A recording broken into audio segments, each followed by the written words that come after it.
السلام علیکم ناظرین، میں ہوں اکرام الحق اور آپ دیکھ رہے ہیں M H Islamic official YouTube channel. السلام علیکم ورحمۃ اللہ وبرکاتہ۔ الحمد للہ الذی خلق السماوات والارض یحیی ویمیت وهو علی کل شیء قدیر واشهد ان لا الہ الا اللہ وحدہ لا شریک له واشهد ان سیدنا ومولانا محمدا عبدہ ورسولہ اما بعد فأعوذ باللہ من الشیطان الرجیم بسم اللہ الرحمن الرحیم فسیکفیکہم اللہ وہو السمیع العلیم صدق اللہ العظیم۔ میرے محترم بھائی اور دوستو، صحابہ کا اللہ تعالیٰ نے بہت بڑا مقام اور مرتبہ رکھا ہے کہ صحابہ وہ جماعت ہیں کہ جو اللہ تعالیٰ کے چنے ہوئے محبوب بندے ہیں، اور اللہ تعالیٰ نے ان کا مقام اور مرتبہ بھی سب انسانوں سے اونچا رکھا ہے۔ ویسے تو سارے صحابہ ہی اللہ تعالیٰ کی عظیم ہستیاں ہیں، اللہ تعالیٰ نے ان کے مقام بہت بلند فرمائے، لیکن صحابہ میں سے کچھ چند صحابہ ایسے ہیں کہ جن کو اللہ تعالیٰ نے اور بلند کیا، جن کو عشرہ مبشرہ کہا جاتا ہے۔ پھر ان 10 صحابہ میں سے 4 صحابہ اور ہیں جن کو خلفائے راشدین کہا جاتا ہے، اللہ تعالیٰ نے ان کا مقام بلند فرمایا۔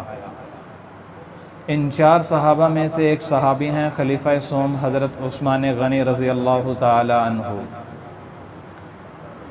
ان کی شہادت 18 ذی الحجہ کو ہوئی اور بے دردی کے ساتھ ان کی شہادت ہوئی۔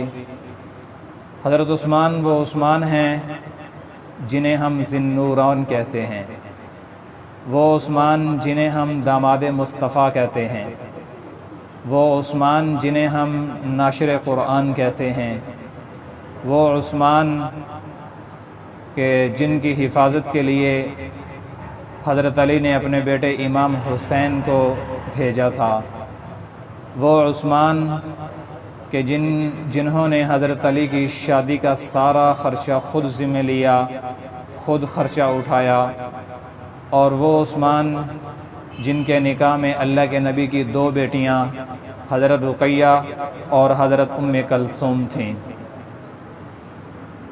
حضرت عثمان غنی رضی اللہ تعالیٰ عنہ ان کو بے دردی کے ساتھ شہید کیا گیا۔ علماء خطبہ حضرات سے آپ یہ باتیں سنتے رہتے ہیں، اور حضرت عثمان کی شان بھی آپ کے سامنے بیان کی جاتی ہے، ان کے فضائل، ان کا شرم و حیا بھی آپ کے سامنے بیان کیا جاتا ہے، اور ان کے اسلام سے پہلے کے واقعات، اسلام کے بعد کے واقعات وہ آپ کے سامنے بیان کیے جاتے ہیں، علماء آپ کو بتاتے بھی ہیں۔ لیکن بڑے درد کی بات ہے کہ حضرت عثمان کی مظلومیت کا ذکر آپ کے سامنے نہیں کیا جاتا، اور حضرت عثمان کی دردناک شہادت کا قصہ عوام کے سامنے نہیں لایا جاتا۔ حضرت عثمان وہ مظلوم ہیں کہ جس کا 40 دن پانی بند رکھا گیا۔ یہ اتنے مظلوم ہیں کہ پیاس کی وجہ سے پانی کو ترس رہے ہیں اور پانی طلب کر رہے ہیں، لیکن کوئی پانی پلانے والا بھی نہیں ہے۔ اور حضرت عثمان غنی رضی اللہ تعالیٰ عنہ جیسا مظلوم صحابہ میں شاید ہی کوئی ہوں گے۔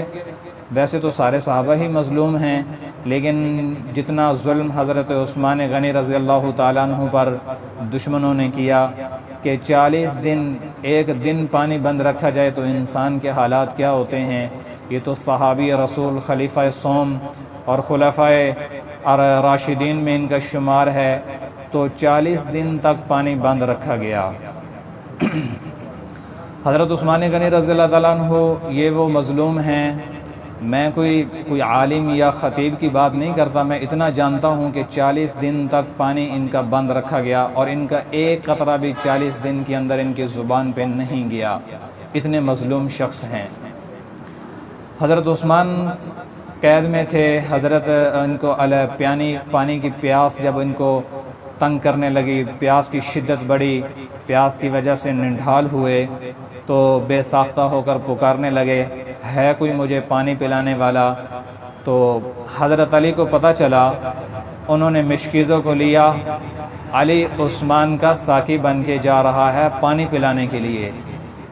یہاں ایک اور بات کرتا چلا جاؤں کہ کربلا کی تاریخ ہم پڑھتے ہیں، کربلا میں علی الاصغر پر برسنے والے تیروں کا ذکر تو عوام کے سامنے کیا جاتا ہے، لیکن حضرت علی رضی اللہ تعالیٰ عنہ کے مشکیزے پر برسنے والے تیروں کا ذکر عوام کے سامنے نہیں کیا جاتا۔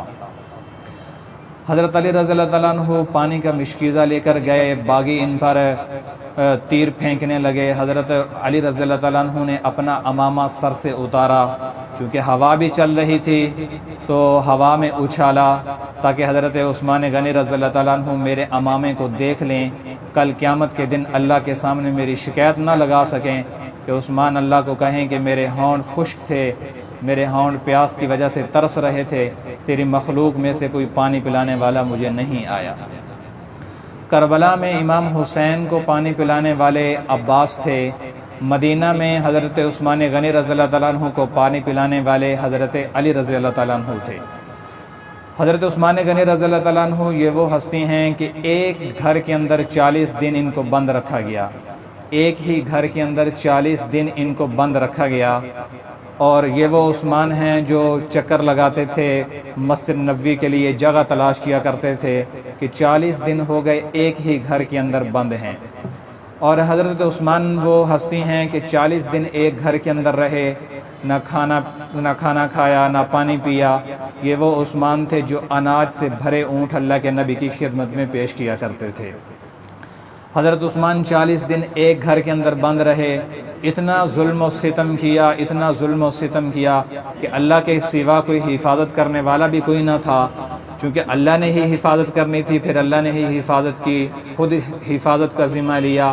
غزوہ احد میں حضرت عثمان اللہ کے نبی کی حفاظت کے لیے مقرر تھے، اور حضرت عثمان رضی اللہ تعالیٰ عنہ کی داڑھی کھینچی جا رہی تھی۔ یہ وہ عثمان تھا کہ جس سے 7 آسمان کے فرشتے بھی شرم و حیا کرتے تھے۔ اتنا برا ظلم کیا جا رہا ہے، اور ایک جسم پر برچھے چل رہے ہیں، جسم لہو لہان ہے، خون جاری ہے، اس کے باوجود حضرت عثمان صبر کیے ہوئے ہیں، صبر سے کام لے رہے ہیں۔ یہ تو وہ عثمان تھا کہ جو اتنا شرم و حیا اللہ تعالیٰ نے ان کو عطا فرمایا تھا کہ بیماری کی حالت میں پوری زندگی بغیر کپڑوں کے غسل نہیں کیا، اور ان کے بارے میں علماء نے بلکہ ان کی سیرت میں بھی لکھا ہے کہ پوری زندگی میں جسم کا ایک بال بھی کسی انسان نے حضرت عثمان کا نہیں دیکھا۔ اللہ نے اتنی شرم و حیا ان کو نصیب فرمائی تھی۔ تو حضرت عثمان غنی رضی اللہ تعالیٰ عنہ اتنا ظلم و ستم سہ رہے ہیں، اتنا ظلم و ستم باغی کر رہے ہیں، تو 18 ذی الحجہ سن 35 ہجری جمعے کے دن ان کی شہادت ہوئی۔ تو شہادت کا واقعہ یوں ہوا کہ ایک مکان کے اندر بند تھے، تو 4 آدمی مکان کے اندر دیوار پھیلا کر اندر داخل ہوئے۔ ایک کا نام محمد بن ابی بکر، ایک کا نام کنانہ بن بشر، ایک کا نام سودان بن حمران مرادی، اور ایک کا نام عمر بن الحمق۔ یہ 4 شخص تھے، انہوں نے حضرت عثمان کی دیوار پھلانگ کر اندر داخل ہوئے۔ سب سے آگے محمد بن ابو بکر، حضرت ابو بکر صدیق رضی اللہ تعالیٰ عنہ کے بیٹے محمد بن ابی بکر، یہ ان کے آگے چل رہے تھے اور ان کو راستہ بھی بتا رہے تھے۔ تو محمد بن ابی بکر نے جاتے ہی حضرت عثمان کی داڑھی کو پکڑا اور پکڑ کر کھینچا۔ تو حضرت عثمان کہنے لگے، اے بھتیجے، اگر تیرے باپ ابو بکر آج زندہ ہوتے تو آج میری داڑھی کو تو نہ پکڑتا۔ تو ان کو اتنی شرم آئی، یہ پیچھے ہٹ گئے۔ ایک اور شخص آگے بڑھا، کنانہ بن بشر، اس نے لوہے کی لاٹ آپ کی پیشانی پہ ماری اور آپ ایک پہلو کے بر زمین پر گرے۔ جو ہی گرے تو ایک اور شخص دوسری طرف سے دوڑتا ہوا، ہاتھ میں تلوار تھی، اس کا نام ہے سودان بن حمران مرادی۔ اس نے دوسری طرف آ کے ایک جب پہلو میں وار کیا تو اس سے خون جاری ہوا۔ تو ایک اور شخص عمر بن الحمق، یہ آ کر آپ کے سینے مبارک پہ بیٹھ گیا اور پیدر پہ ان کو تلواریں مارنے لگا، تو جس سے آپ کے جسم پر 9 زخم آئے۔ 9 زخم آنے کے بعد حضرت عثمان غنی رضی اللہ تعالیٰ عنہ کے ساتھ ایک وفادار عورت کھڑی تھی، حضرت نائلہ، تو یہ ان کو روکنے کے لیے جب آگے بڑھی تو ان کی 3 انگلیاں کٹ گئیں، یہ الگ ہوئی، یہ پیچھے ہٹ گئی، تو حضرت عثمان غنی رضی اللہ تعالیٰ عنہ اتنے تلواروں کے زخم کھا کر اور اپنے خون کو لہو لہان کروا کر اللہ کے پاس چلے گئے۔ جمعے کا دن عصر کے وقت یہ واقعہ پیش آیا، ہفتے کا دن گزر گیا، ہفتے کے دن رات کو ان کی تجہیز و تکفین ہوئی، کسی کی ہمت نہیں ہو رہی تھی کہ وہ سامنے آئیں ان کو غسل کروائیں، تو بغیر غسل کیے ہوئے انہی کپڑوں کے ساتھ حضرت عثمانی غنی کو کہ مجسمہ کو سپرد خاک کیا گیا۔ یہ جمعے کا دن تھا کہ ان کی شہادت ہوئی۔ جب ان کی شہادت ہوئی تو سامنے قرآن کھلا ہوا تھا، تو ان کے خون کے قطرے قرآن کی آیت پہ گزرے، وہ آیت ہے فَسَيَكْفِيكَهُمُ اللَّهُ وَهُوَ السَّمِيعُ الْعَلِيمُ۔ تو میرے بھائیو، حضرت عثمان غنی رضی اللہ تعالیٰ عنہ جیسا شرم و حیا ہم سیکھیں۔ اللہ تعالیٰ سے دعا ہے کہ اللہ تعالیٰ ہمیں اس حضرت عثمان غنی رضی اللہ تعالیٰ عنہ جیسا شرم و حیا نصیب فرمائے۔ وما علینا